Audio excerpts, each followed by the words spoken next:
I'm here in Saratoga Mountains. Right now, in front of me, I have a Chanterelle, the size I've never seen. Look at this. Can you imagine? It's so big. Here we go. Let's uncover it together. Oh my God. Look at that. Have you seen this?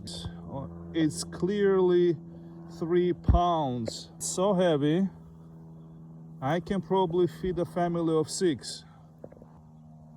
Look at that beauty. Let's find some more. All right, I concluded my harvest for today. Here is the big guy. And these are much smaller, but still delicious. Look at this one. How beautiful. Okay, that's the short video of today. I'm going to cook them. How beautiful it is. Look at surroundings.